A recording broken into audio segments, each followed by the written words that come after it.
अनमोल वचन अखिल भारतीय संत मत सत्संग के संस्थापक और गृहस्थ में आनंद योग के जनक परम संत महात्मा परम पूज्य श्री यशपाल जी महाराज अर्थात परम पूज्य भाई साहब जी द्वारा प्रतिपादित इन अनमोल वचनों का पालन करना अति आवश्यक है। ये वचन हमारी गृहस्थ आध्यात्मिक साधना के लिए मूलभूत सिद्धांत हैं, जो इस प्रकार हैं। हम दुनिया की हर चीज की कीमत आंकते हैं, अपने मानव जीवन की कीमत भी जाने व परमात्मा की प्राप्ति हेतु साधना करें।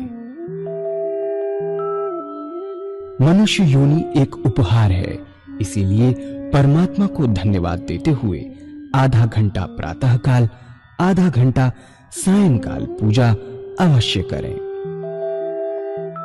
सत्संग, सतनाम व सद्गुरु को प्राथमिकता देते हुए इसी के आधार पर ध्यान योगाभ्यास अवश्य करें व गृहस्थ के कार्यों को परमात्मा का कार्य समझकर उसी की याद में संपन्न करें।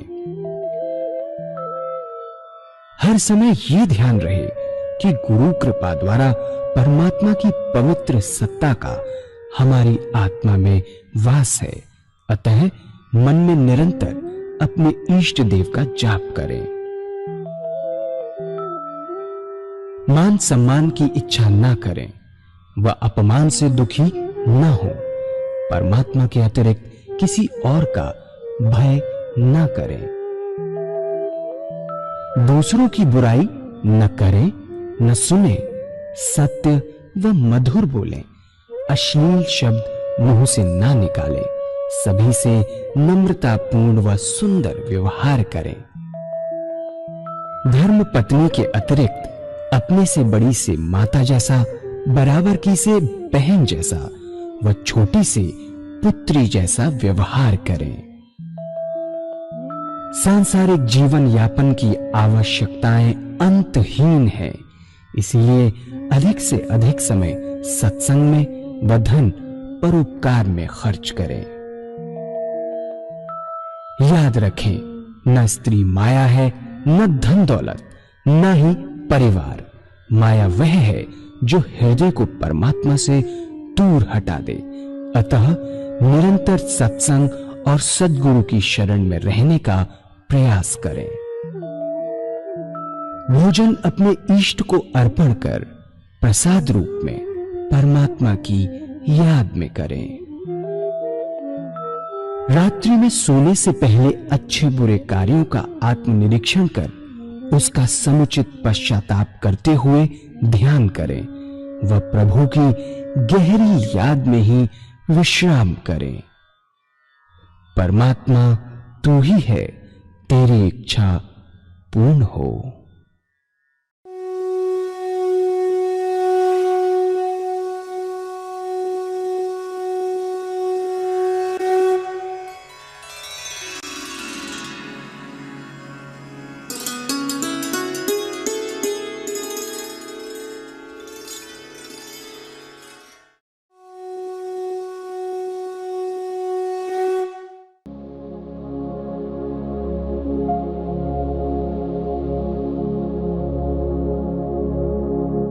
जय सद्गुरुदेव जय पद शरणं श्रेयस्वरूप चरणों शरणं। जय सद्गुरुदेव जय पद शरणं श्रेयस्वरूप चरणों शरणं। परमात्मा ने मनुष्य योनि को 100 साल की उम्र दी है और किसी भी योनि के पास इतनी उम्र नहीं है। 100 साल is a very big time. 100 साल की उम्र। हम अपना योग जिसके लिए परमात्मा ने हमें बनाया है बड़े आराम से पूरा कर सकते हैं, बहुत आराम से कर सकते हैं। तो जो दूसरा इसके ऊपर की स्टेज है, पहली स्टेज से शारीरिक पूजा से मानसिक पूजा में हम बदलते हैं उस चीज को।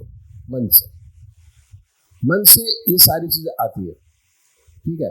मन हमारा 24 घंटे घूमता रहता है, शरीर बैठा भी हुआ है, मन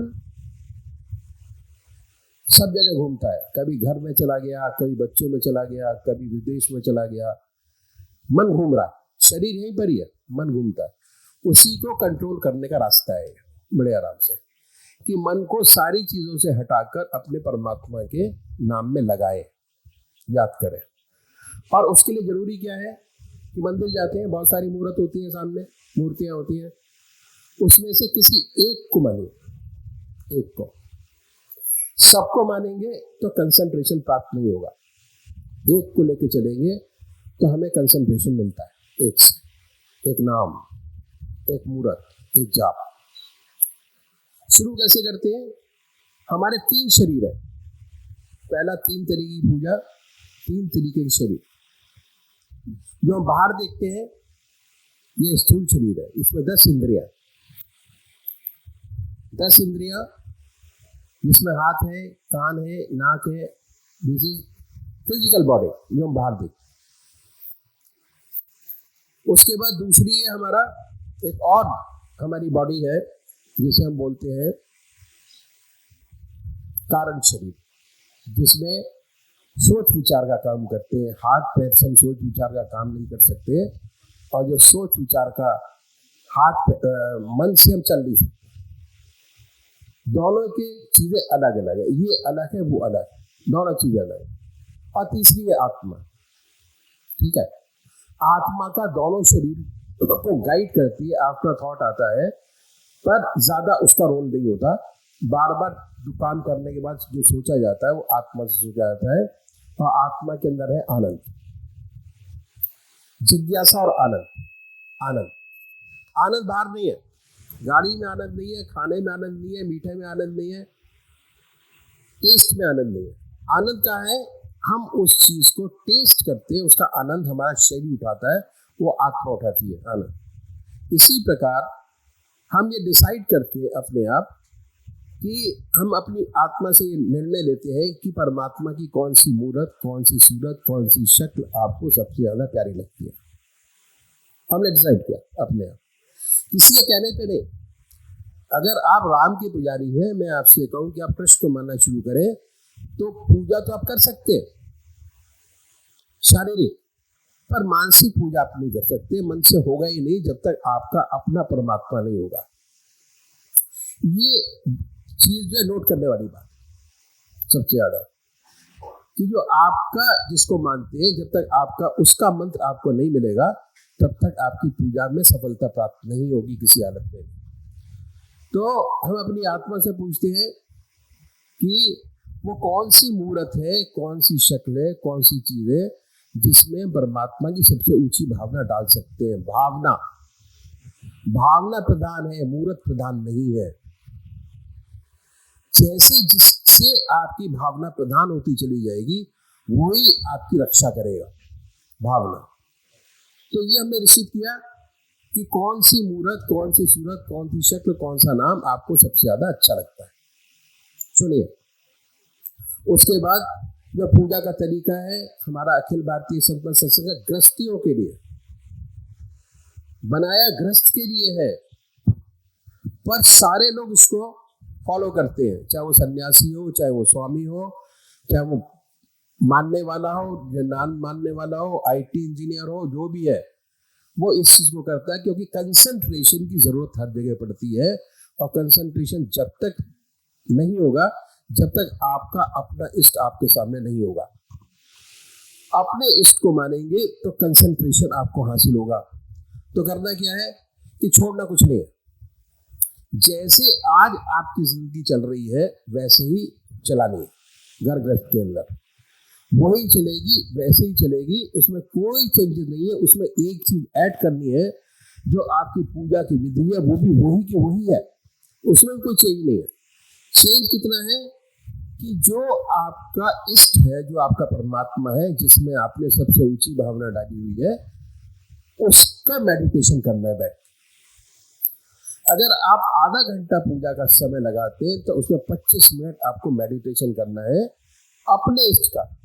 कैसे करेंगे?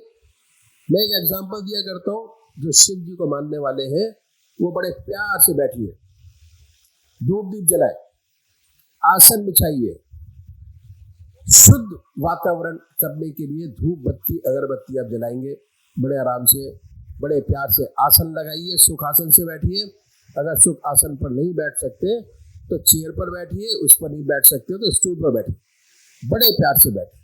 बैठने के बाद कोई आपको भजन आता तो भजन गाएं आप, और भजन नहीं आता तो कोई बात नहीं, आप भावना बनाए कि हम अपने इष्ट के मंदिर के सामने बैठे हुए, अपने इष्ट के सामने बैठे, ठीक है। उसके बाद बड़े प्यार से आंख नीचिए। आंख नीचने के बाद अपने इष्ट की मूर्त, अपने परमात्मा की मूर्त जिसको मानते हैं उसकी मूर्त अपने सामने बनाए कि वो सशरीर हमारे सामने विद्यमान है, अमूर्त में नहीं, मूर्ति में नहीं है। जब तक चूज करना था तब तक मूर्त में है। चूज करने के बाद सशरीर हमारे सामने विद्यमान, सशरीर अपने सामने उनकी मूर्त बनाए। बड़ी बड़ी आंखें हैं, गोल चेहरा है, जटाएं हैं, बनाए अपने सामने। जितनी ऊंची भावना आपके इष्ट के प्रति होगी उतनी जल्दी आपका मन लगेगा आपके इष्ट के चरणों में और कंसंट्रेशन आपको हासिल होगा। शुरू में वो मूर्त आपको साफ दिखाई देगी। उसके बाद जब प्रैक्टिस बढ़ जाएगी और तो क्या होगा, जब ध्यान की स्थिति आप में आना शुरू होंगे तो शुरू में वो नाम जाप आपको दिखाई देगा। उसके बाद आप गायब हो जाएंगे। क्या सुषुप्ति की स्थिति पैदा होती है। बहुत से भाई लोग कहते हैं कि इनका सत्संग क्या है तो बैठ के सोते हैं। एक डॉक्टर ने मेरे से कहा कि आप तो बैठ के सुलाते हैं, सत्संग क्या करते हैं आप।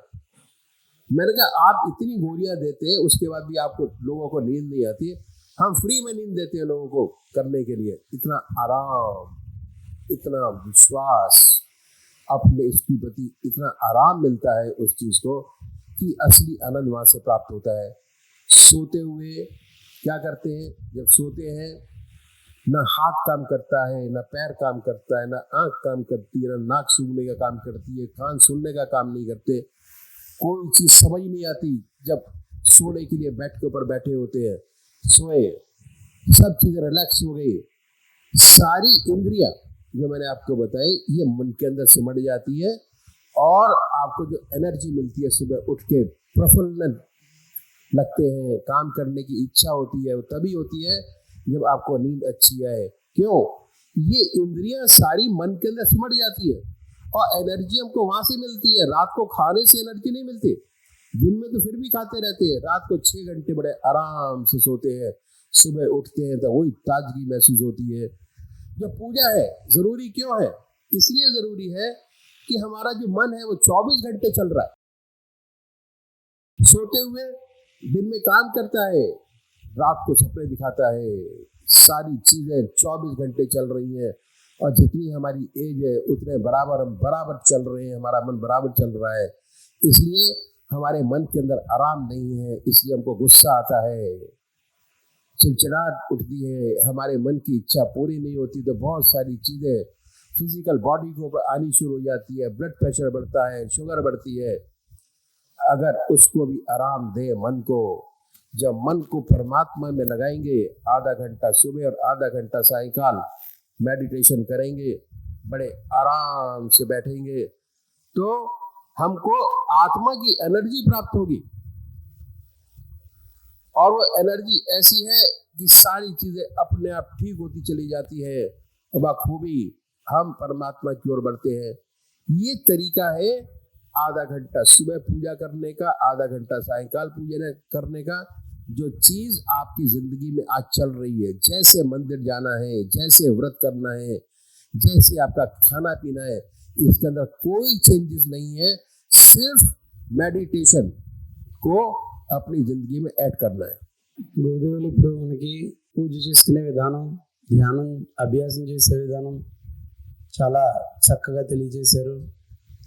మనందరం కూడా పూజ చేస్తూ ఉంటాం, గుళ్ళకి గోపురాలకి వెళ్తాం, గీతా పారాయణం, భగవద్గీత పఠనం, భాగవతం ఇవన్నీ కూడా పుస్తకాలు పారాయణం చేస్తూ ఉంటాం. పుణ్యక్షేత్రాలు, తీర్థయాత్రలకు వెళ్తూ ఉంటాం, అభిషేకాలు, అర్చనలు, ఆరాధనలు ఇవన్నీ చేస్తూ ఉంటాం భక్తితోటి.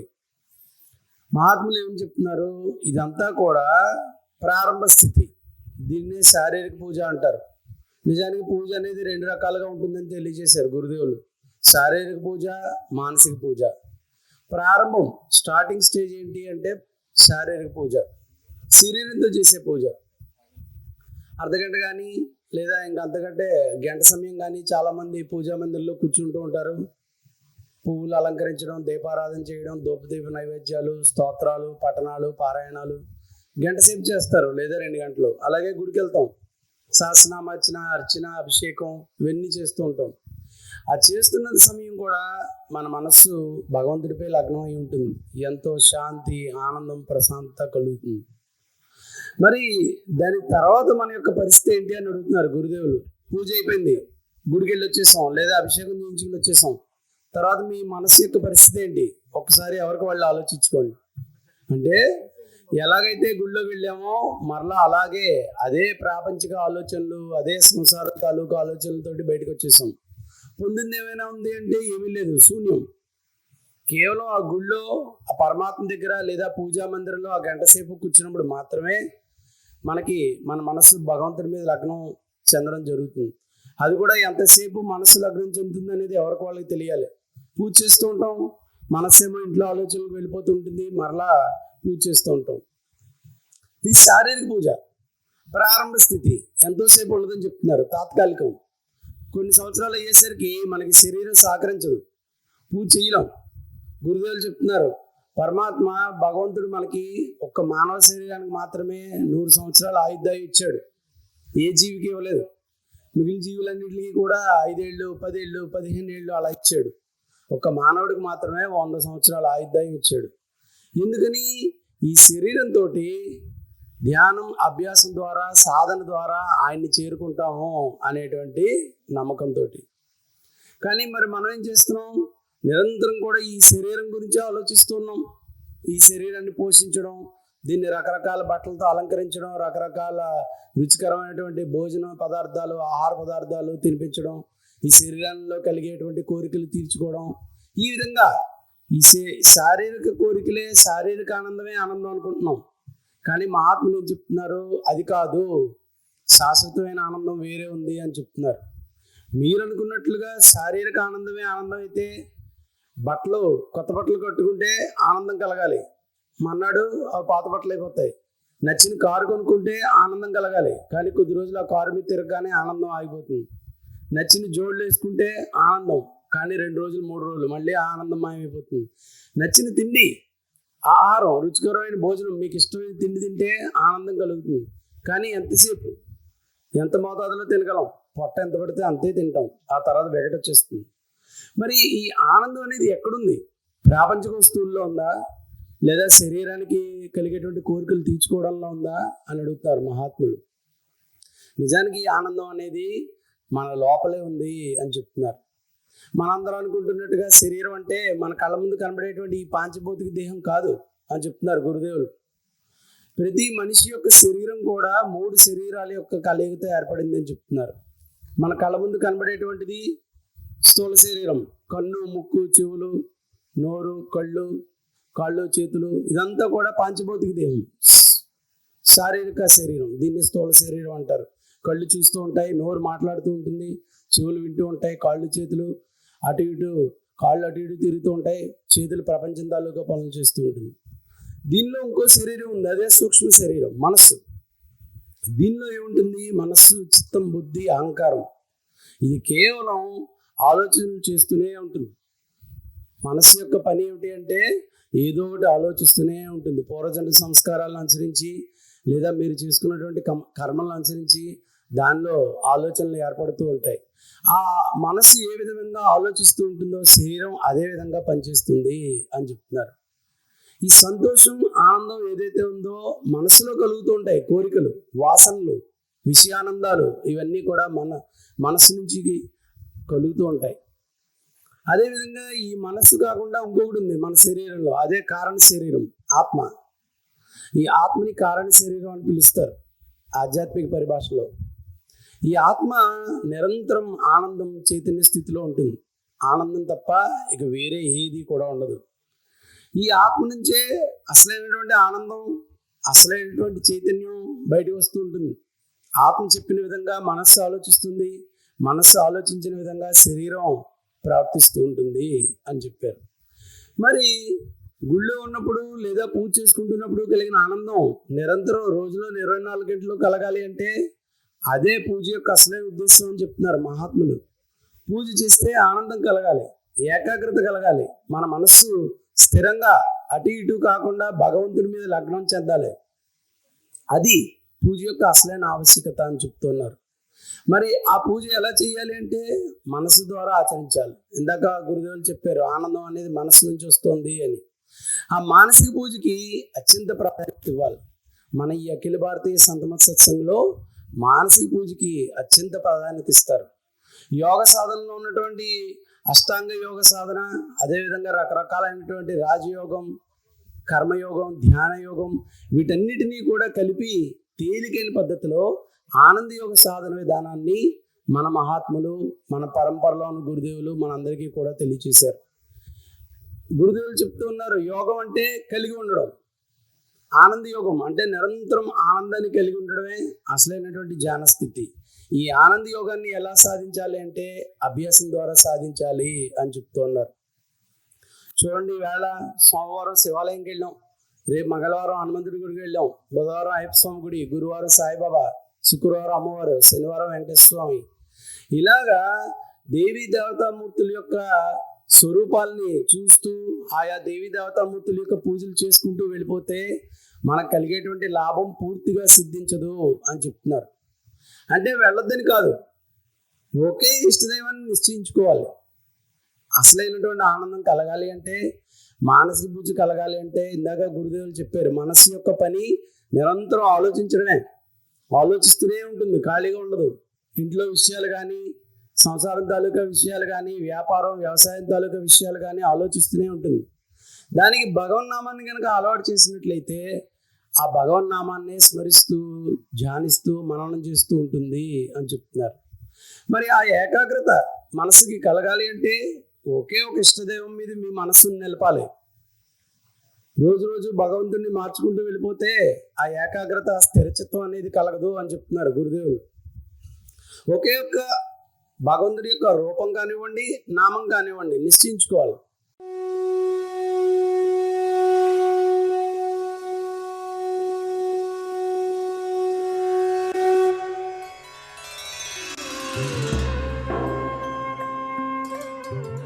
ध्यान योग के कार्यक्रम आनंद योग से निशुल्क जुड़ने के लिए संपर्क करें 9810239677।